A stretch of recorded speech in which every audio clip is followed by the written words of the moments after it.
Imagine a clash of civilizations, two superpowers locked in a brutal struggle for dominance. This wasn't a Hollywood movie, this was the Punic Wars, Rome versus Carthage. It was a conflict that would decide the fate of the Mediterranean world, and it would echo through history for millennia. The Punic Wars were a series of three devastating wars. They raged from 264 BC to 146 BC. On one side stood Rome, a rising power fueled by ambition and legions of disciplined soldiers.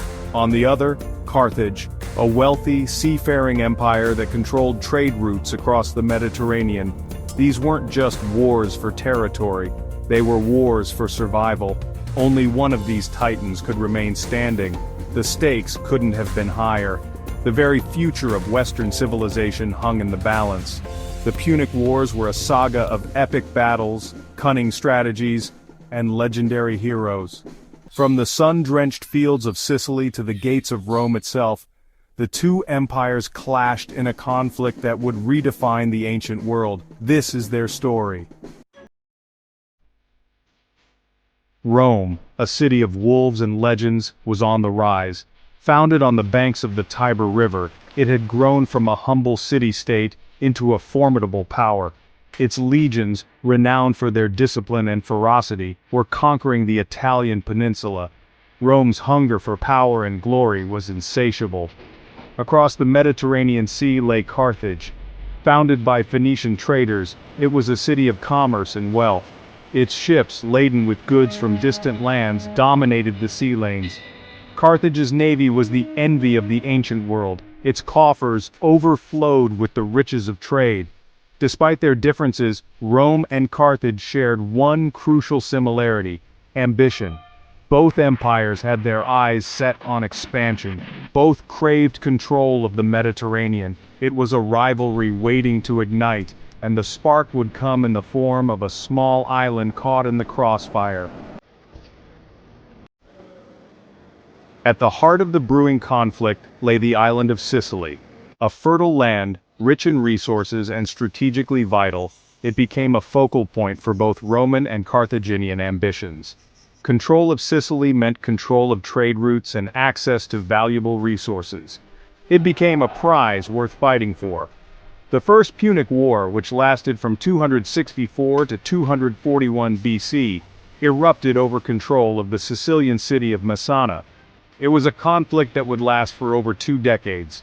Rome, initially a land power, was forced to adapt to naval warfare. The construction of a powerful fleet allowed them to challenge Carthage's dominance at sea. The First Punic War was a brutal and costly affair. Both sides suffered heavy losses, but in the end, Rome emerged victorious. Carthage was forced to cede Sicily, pay a hefty indemnity, and acknowledge Roman supremacy in the region.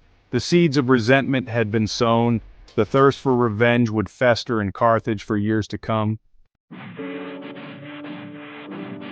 Section 4, Hannibal's Fury Unleashed, A Continent Trembles. The Second Punic War, which took place from 218 to 201 BC, saw the emergence of one of history's most brilliant military commanders, Hannibal Barca. Driven by a burning desire to avenge his city's defeat, Hannibal launched a daring invasion of Italy.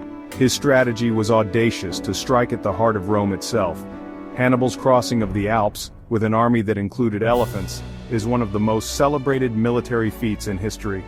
The treacherous journey, through snow-capped mountains and hostile terrain, took a heavy toll on his forces. But Hannibal's determination never wavered. Hannibal's arrival in Italy sent shockwaves through the Roman Republic.